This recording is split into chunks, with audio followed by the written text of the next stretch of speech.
नमस्कार साथियों, मैंने इस वीडियो में जैन धर्म को पूरा कवर किया है। साथ ही अंत में ये भी बताया है कि ये जैन धर्म अच्छा है या बुरा और हमें इसे अपनाना चाहिए या नहीं। दरअसल पार्ट 1 में जैन धर्म की बड़ाई करने की वजह से मेंबर मुझ पर इल्जाम लगा रहे हैं कि मैं पक्षपात कर रहा हूँ या जैन धर्म को पसंद करता हूँ। तो मैं बताना चाहूंगा कि इतिहास में जैन धर्म के बारे में जो लिखा है और जैनी अनुयायी जो मानते थे, मैंने केवल वही बताया था। उसमें मेरी कोई भी व्यक्तिगत राय नहीं थी। मैं जैन धर्म के बारे में क्या मानता हूं और इसे अपनाना चाहिए या नहीं, ये मैंने वीडियो के अंत में बताया है। तो चलिए जहां से छोड़ा था वहीं से शुरू करते हैं। क्वेश्चन नंबर 8, जैन धर्म में इतने ज्यादा सख्त नियम क्यों बनाए थे? तो भाई जैन धर्म की शुरुआत एक आश्रम के तौर पर हुई थी और आश्रम में गुरु की विचारधारा को ही जिंदा रखना सब कुछ होता है, ना कि करोड़ों लोगों को जोड़कर आश्रम को बड़े लेवल पर फैलाना।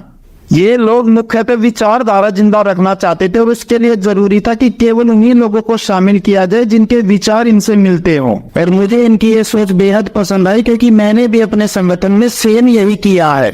मैंने भी अपने संगठन में 2 ही नियम बनाए हैं कि मेंबर केवल वही बनेगा जो जाति धर्म नहीं रखेगा और टॉप के नेता वही बनेंगे जो पैसा प्रॉपर्टी छोड़ेंगे। मुझे पता है इन नियमों की वजह से 100 में से 2 लोग ही मुझसे जुड़ेंगे, लेकिन मैं ज्यादा लोगों को जोड़कर इसमें गंद भी नहीं फैलाना चाहता, बल्कि चाहता हूँ कि चाहे 4 लोग जुड़े लेकिन ऐसे हैं जिनकी सोच मुझसे मिलती हो। साथ ही मैंने देखा है कि संगठन को ज्यादा फैलाने के चक्कर में किस प्रकार उसमें लालची और मतलबी लोग घुस जाते हैं और उसमें वही ढोंग, पाखंड, झूठ और अपने स्वार्थ को पूरा करने का जरिया बना लेते हैं।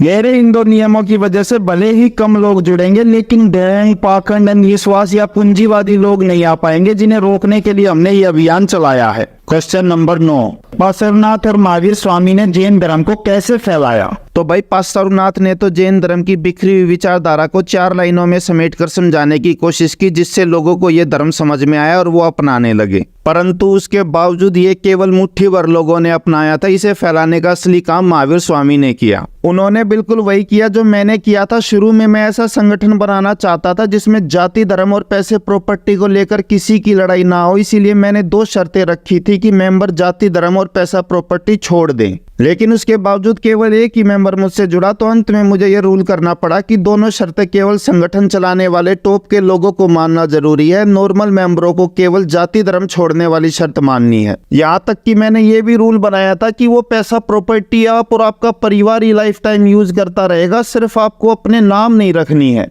ठीक इसी प्रकार महावीर स्वामी ने देखा कि काफी सख्त रूल की वजह से लोग हमसे जुड़ नहीं रहे हैं, तो उन्होंने भी इन शर्तों को थोड़ा सा बदल दिया। बीवी, बच्चे और परिवार वाले आम आदमियों को जैन धर्म में लाने के लिए इन्होंने ब्रह्मचर्य, झूठ ना बोलना, चोरी ना करना और पैसे प्रॉपर्टी ना जोड़ने वाले नियमों में छूट दे दी। केवल तीर्थंकरों की पूजा करने और अहिंसा का पालन करने से ही वो जैनी माने जाने लगे। और राजा के लिए तो इन्होंने हिंसा करने की भी छूट दे दी, क्योंकि हिंसा किए बिना राजा का काम भी नहीं चलता और वो बड़े लेवल पर जैन धर्म को फैलाने में मदद भी कर सकता था। परंतु राजा के अलावा बाकी सभी जैनियों के लिए अहिंसा का पालन करना कंपलसरी था। और मैं ये अंदाजा नहीं लगा रहा हूँ, बल्कि हकीकत है। अजातशत्रु और उदयन जैन धर्म के अनुयायी थे, जबकि उन्होंने अपने ही पिताओं की हत्या की थी। और चंद्रगुप्त मौर्य भी युद्ध जीतने के लिए हिंसा का इस्तेमाल करता था, फिर भी वो एक जैनी था। तो इस प्रकार अब राजा हिंसा भी कर सकता था, वैसे पैसे भी जोड़ सकते थे, और किसान गाजर, मूली, आलू की खेती करने के बावजूद जैन धर्म से जुड़ सकते थे। इसके अलावा इन्होंने इस बात का भी ध्यान रखा कि जैन धर्म अपनी मूल विचारधारा से भटक ना जाए। इसीलिए इन्होंने जैनी संतों के लिए सभी नियमों का सख्ती से पालन करना कंपलसरी रखा। मतलब जो मेन जैनी होते हैं, जैनी संत, उनके लिए 5 नियमों का पालन करना जरूरी था। झूठ ना बोलना, चोरी ना करना, पैसे ना जोड़ना, ब्रह्मचर्य और अहिंसा। और ब्रह्मचर्य का नियम भी इन्होंने बहुत ही सोच समझ के जोड़ा, क्योंकि इससे बाकी 4 नियमों का पालन करना काफी आसान हो जाता है। जिस आदमी को लड़की और सेक्स में दिलचस्पी ना हो, वो ना ही तो ज्यादा झूठ बोलता है, ना ही पैसे प्रॉपर्टी से मतलब होता है, और ना ही वो दूसरों से लड़ाई झगड़ा करता है।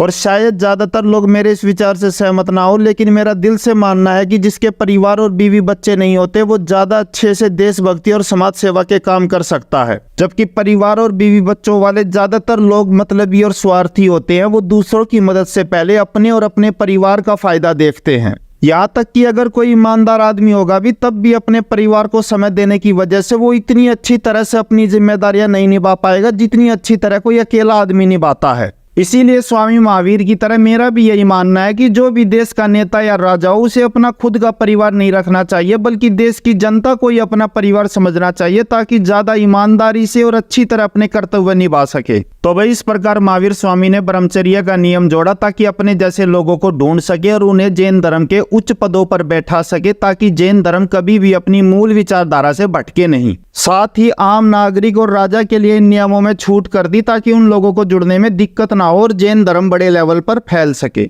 इसके अलावा महावीर स्वामी ने 14,000 जैन अनुयायियों की टीम तैयार की, जिसने पूरे देश के हर गांव में जाके जैन धर्म का प्रचार किया और इसे खूब फैलाया। वो शाही घर से थे तो उन्होंने राजाओं की मदद से जगह जगह जैन धर्म के मंदिर, अनुयायियों के लिए विश्राम गृह और बहुत सारी सुविधाओं का भी इंतजाम कराया, जिससे जैन धर्म बड़े लेवल पर फैलता चला गया। साथ ही वो जैन धर्म की हर एक छोटी छोटी बात फिक्स करके चले गए कि जैनी संत कपड़े नहीं पहनेंगे, क्या खाएंगे, कैसे रहेंगे, किस तरह से जीवन यापन करेंगे, गृहस्थ आदमी जैनी क्या क्या बातें मानेगा, सब कुछ फिक्स कर दिया। और ये सब इतनी अच्छी तरह फिक्स किया कि किसी को तकलीफ ना हो। जैसे ब्रह्मचर्य के नियम में बचपन से ब्रह्मचर्य अपनाना जरूरी नहीं था, बल्कि आप किसी भी उम्र में अपना सकते हो, बस ब्रह्मचर्य अपनाने के बाद आप सेक्स नहीं कर सकते। मतलब आप परिवार के साथ खूब इंजॉय करो और बुढ़ापे में जब मन भर जाए तो आके जैनी संत बन जाओ। इस तरह उनके नियम सबको पसंद आए, जिससे जैन धर्म फैलने लगा और उन्हें 24वां तीर्थंकर बना दिया। क्वेश्चन 10,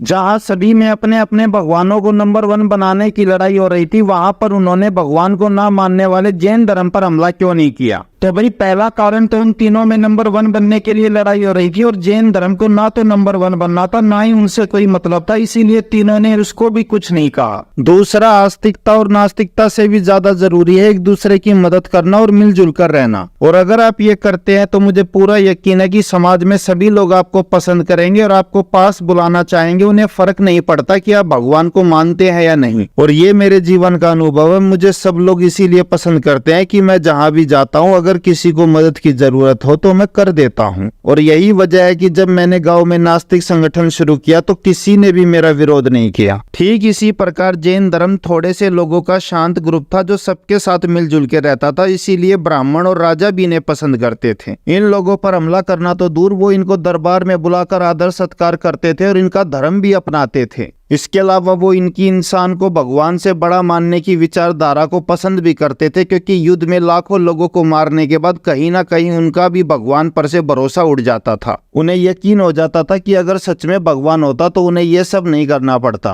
परंतु वो ये बात खुलकर नहीं कह सकते थे। लोगों के नाराज होने का डर था, इसीलिए दिल ही दिल में जैन धर्म को पसंद भी करने लगे और धीरे धीरे मानने भी लगे। इसके अलावा एक वजह ये भी थी कि ज्यादातर तीर्थंकर खुद राजा या राजाओं के रिश्तेदार होते थे और रिश्तेदारों के विचार अलग हो तो उनसे लड़ाई नहीं की जाती। क्वेश्चन 11, महावीर स्वामी के 100-150 सालों के बाद दोबारा जैन धर्म क्यों फैलना बंद हो गया? तो भाई पहली वजह तो ये कि उस समय कानून व्यवस्था तो थी नहीं, इसीलिए हर आदमी लड़ना चाहता था, क्योंकि जो भी ताकतवर होता उसी का राज चलता। इसके अलावा लोग लड़ने में वीरता, साहस और गौरव समझते हैं, जबकि ना लड़ने वाले को कमजोर और कायर, जिस वजह से ना लड़ने वालों के ना तो ज्यादा दोस्त होते हैं और उनके बीवी बच्चों का भी सब शोषण करने की सोचते हैं। तो भाई इस प्रकार अपनी खुशी से या अपनों की जान बचाने के लिए, लेकिन लड़ना समाज का एक जरूरी हिस्सा था जिसकी इजाजत जैन धर्म नहीं देता था, जिस वजह से ये लोगों को पसंद नहीं आया और नहीं फैला। बल्कि इसके बजाय लोगों ने सनातन धर्म को पसंद किया, वो भी सिर्फ इसलिए क्योंकि सनातन धर्म जरूरत पड़ने पर हथियार उठाने की शिक्षा देता है। एक दूसरा कारण इस धर्म का श्वेतांबर और दिगंबर में टूटना था, जिस वजह से इस धर्म को फैलाने के बजाय वो लोग आपस में ही एक दूसरे को बेहतर साबित करने में लग गए।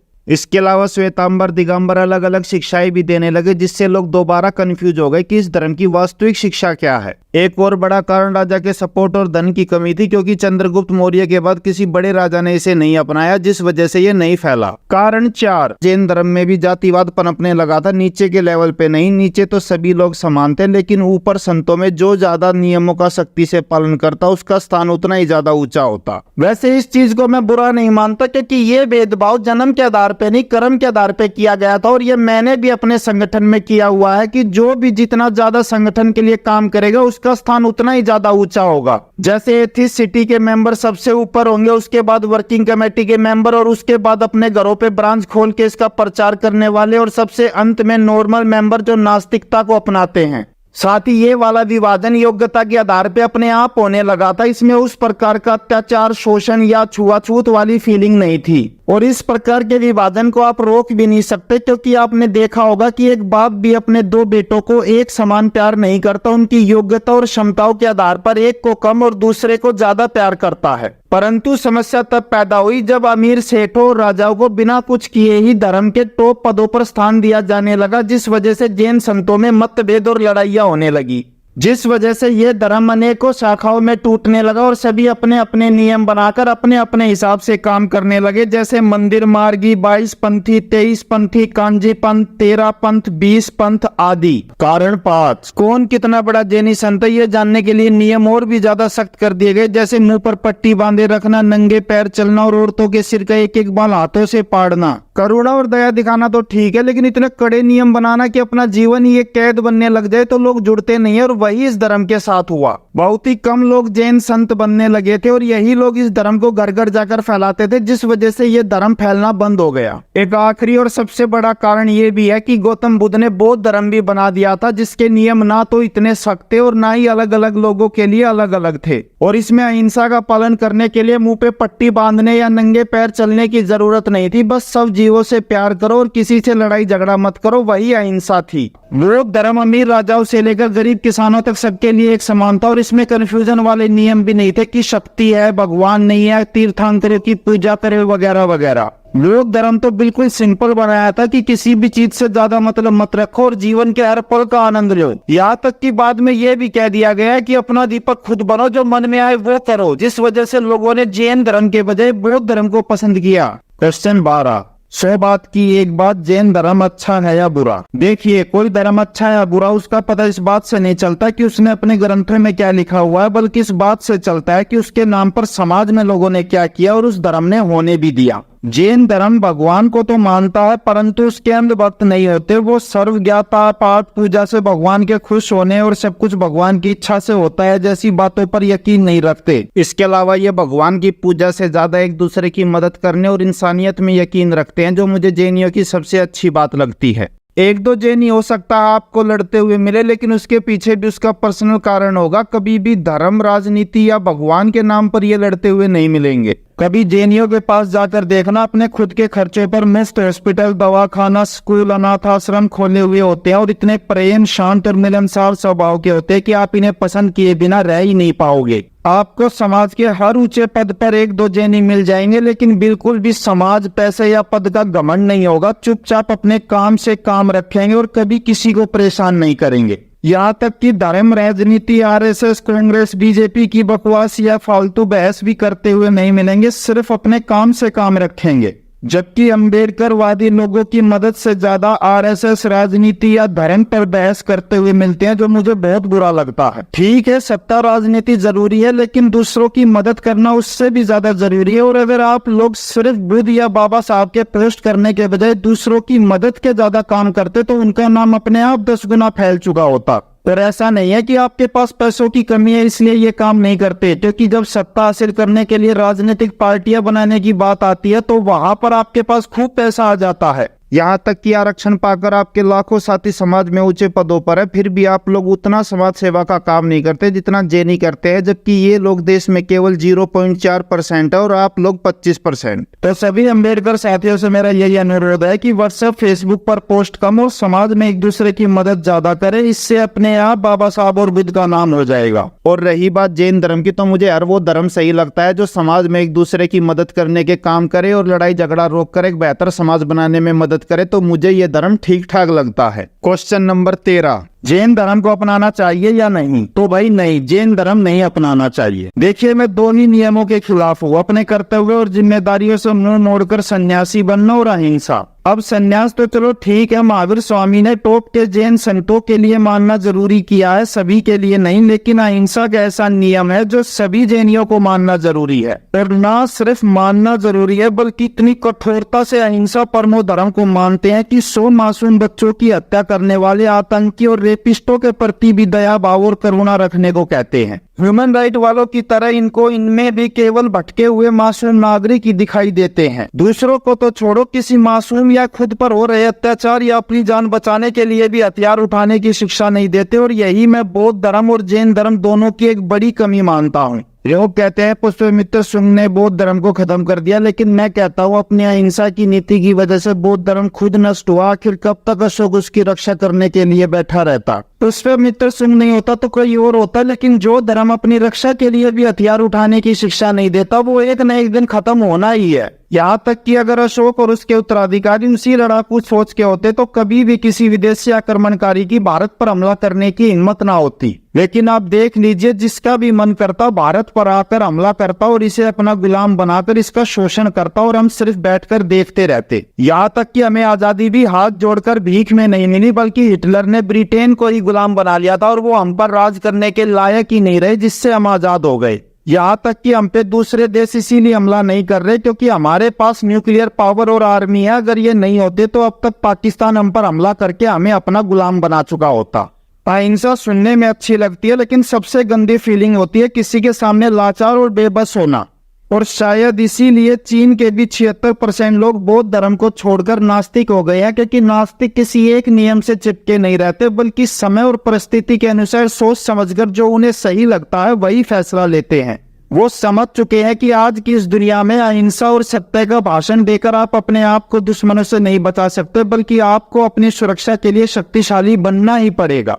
इसके अलावा आपने ये भी देखा होगा कि इंसान की प्रवृत्ति ही लड़ते रहने की रही है, कभी शिकार के लिए, कभी जिंदा रहने के लिए, कभी राजा और धर्म के लिए, तो कभी देश के लिए। तो मेरा तो यही मानना है कि हमें इस प्रवृत्ति को दबाना नहीं चाहिए, बल्कि इसका इस्तेमाल करना चाहिए अन्याय और अत्याचारियों को हराने के लिए। लेकिन जैन और बौद्ध धर्म दोनों ने ही इस प्रवृत्ति पर बिल्कुल रोक लगा दी, जिस वजह से उनका पतन हुआ। बाकी ये मेरी राय है, जरूरी नहीं आप भी ऐसा ही सोचते हो, आपकी राय मुझसे अलग हो सकती है। तो भाई यहाँ पर मैंने ईमानदारी से बिल्कुल निष्पक्ष होकर जैन धर्म का विश्लेषण करके आपको बता दिया। अगर आपको अच्छा लगे तो आप इस धर्म को अपना सकते हैं। अब जैन धर्म के बाद आखिरी और 5वां धर्म बच गया, जिसे मिलाकर सनातन धर्म बनाया गया था, और वो धर्म है बुद्धं शरणं गच्छामि। तो मिलते हैं अगली वीडियो में, तब तक के लिए जय हिंद, जय भारत, जय विज्ञान, इनकलाब जिंदाबाद।